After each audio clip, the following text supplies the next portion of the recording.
अस्सलामु अलैकुम वरहमतुल्लाह रब्बी ज़िदनी इल्मा। तो नेक्स्ट हमारा टॉपिक जो है वो इंट्रोडक्शन ऑफ सिस्टम का जो है वो है इन्वायरमेंट। तो environment of a system includes everything external to the system, जो बैरूनी चीज़ें हैं सिस्टम के रिलेटेड वो सारी इन्वायरमेंट है, दैट इंटरेक्ट विद इट।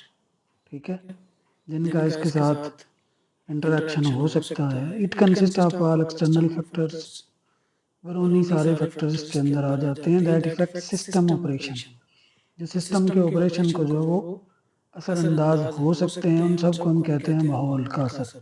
ठीक है, यानी कंप्यूटर सिस्टम की अगर बात कर रहे हैं तो उसको भी जारी बात है इसी चाहिए, बहुत ज़्यादा हीटअप हो जाएगा तो खराबी पैदा होगी।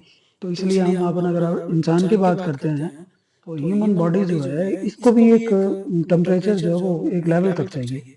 एसी भी अगर हम चलाते हैं तो उसको हम सेट कर लेते हैं ये 26 डिग्री सेंटीग्रेड तक रहे। ठीक है, तो बहुत ज़्यादा ठंडा हो जाए तो ठंड लगती है, गर्म हो जाए तो गर्म होती है। तो ये चीज़ें जो हैं ये सारी सिस्टम को इफेक्ट करती हैं। इन्वायरमेंट इन्वायरमेंट हमारा दो तरह का होता है, एक स्टैटिक इन्वायरमेंट है। स्टैटिक इन्वायरमेंट वो होता है जो जामद है, यानी साकन है। For example as geographical location, region, latitude and longitude remain the same. ये सेम रहता है क्लाइमेट जोन पे। ठीक है, ये अगर हम एग्जांपल लेते हैं कि ये जी कोई अर्थ है तो इस पे जो उसकी लाइनें लगाई हैं ना ये, ठीक है, अगर हम इसकी बात करें ये जो सर्कुलर हैं ये लैटिट्यूड हैं, और जो ये लंबी लगी हुई हैं ऐसे उसको हम कहते हैं लॉन्गिट्यूड।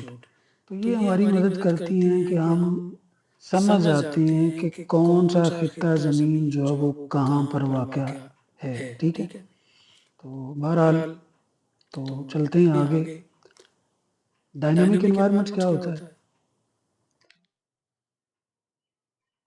लाइक वेदर्स कंडीशंस, यानी बदलती रहती हैं, टेम्परेचर है बदलता रहता है, ह्यूमिडिटी है, नमी का तनासब है, ये सारी एग्जाम्पल जो वो नीचे दिखाई गई हैं ये सारी की सारी हमारे एक मुतहर्रिक निज़ाम को जो वो शो कर रही है। ठीक है, आगे इन्वायरमेंट के अंदर deterministic versus non deterministic. Deterministic यकीनी, नॉन डिटर्मिनिस्टिक गैर यकीनी।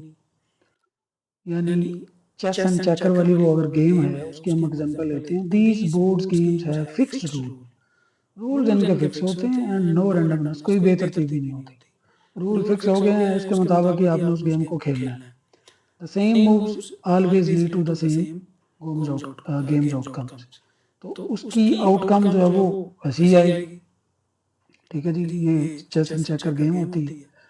नॉन डिटर्मिनिस्टिक इन्वायरमेंट जैसे कंप्यूटर साइंस के अंदर आर्टिफिशियल इंटेलिजेंस है, गैर यकीनी training neural networks with the same data sets.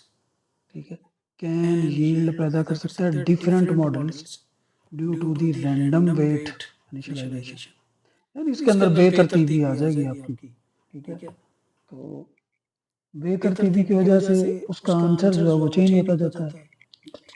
तो ये सारी चीज़ें जो हैं ये माहौल भी डिपेंड करता है सिस्टम पर। तो माहौल क्या था, उसके अंदर हमने देखा स्टैटिक वर्सेस डायनामिक एनवायरनमेंट क्या होता है, डिटर्मिनिस्टिक वर्सेस नॉन डिटर्मिनिस्टिक यानी गैर यकीनी जो माहौल होता है वो क्या होता है। ये सारी चीज़ें जो हैं ये हमने डिस्कस की हैं कि सिस्टम को कैसे इफ़ेक्ट कर सकती हैं।